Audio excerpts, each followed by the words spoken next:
Bonjour.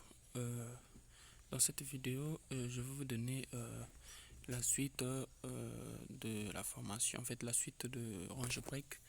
Vu qu'avec le PC ça ne se fait pas trop bien voir, donc on va vraiment très bien parler de ça et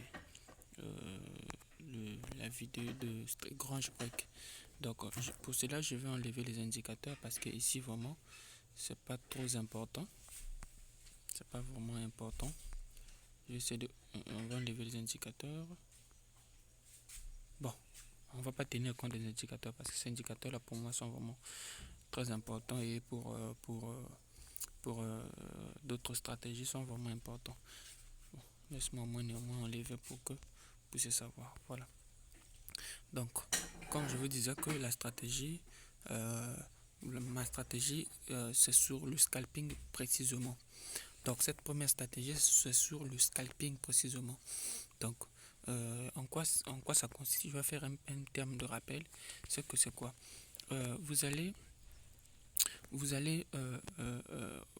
tracer des lignes de support des résistances, comme je vous ai dit. Vous tracez les lignes de support des résistances horizontales. Je mets ici, ça c'est mon support. Ça, je suis dans M15. Je mets ici ma résistance. Et voilà. Donc, si j'essaie de partir dans M5, vous verrez ce que ça donne. Vous verrez ce que ça donne. Donc, vous voyez ici, excusez, vous voyez ici que je suis là bien. Ça, c'est la résistance. Ça, c'est le support. Vous voyez que en M5, il a vraiment passé, excusez, il a vraiment passé beaucoup de temps là en orange. Donc, comme je vous disais que la stratégie consistait à que quand ça va atteindre ici, c'est-à-dire la résistance, vous mettez un sel. Et vous attendez, vous devez mettre un take profit. Excusez. Vous devez mettre un take profit. Et quand il arrive ici en bas, vous mettez, vous sortez de la position et vous mettez buy. Donc vous pouvez répéter ça au moins une vingtaine de fois. Et en répétant ça beaucoup de fois, ça va vous donner un bon profit. Maintenant, comme vous voyez ici que il y a des bougies qui sortent en forme de spike. Vous voyez, il y a des bougies qui sortent en forme de spike, c'est-à-dire que des longues bougies comme ça, qui sortent en forme de spike. Donc, ce que vous devez faire, c'est que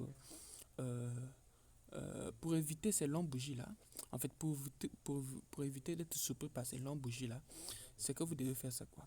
C'est que vous devez savoir d'où sort d'où sort le range. En fait, dans quel sens le range a été cassé. Vous voyez par exemple ici, pour que vous puissiez bien comprendre, vous voyez par exemple ici, le range a été cassé du haut vers le bas. Ici, par exemple, le range est cassé du haut vers le bas. Et ici, là, le range est cassé du bas vers le haut. Donc, quand le range est cassé du haut vers le bas, vous allez beaucoup plus vous positionner en sell qu'en buy. Vous pouvez vous positionner en buy, c'est-à-dire que vous pouvez vous positionner du genre pour que ça monte, mais c'est un peu plus risqué.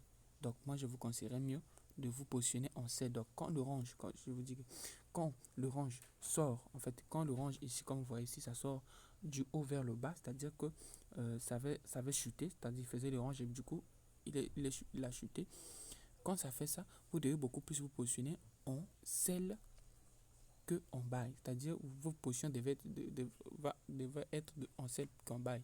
Donc on va essayer de zoomer ça pour que vous puissiez me voir. Bon, parce que ça c'est pratiquement la même chose que ceux du PC. Vous voyez ici par exemple, excusez, voilà. Vous voyez ici par exemple, je suis dans M5 parce que ça sort un peu gros là. Donc vous voyez.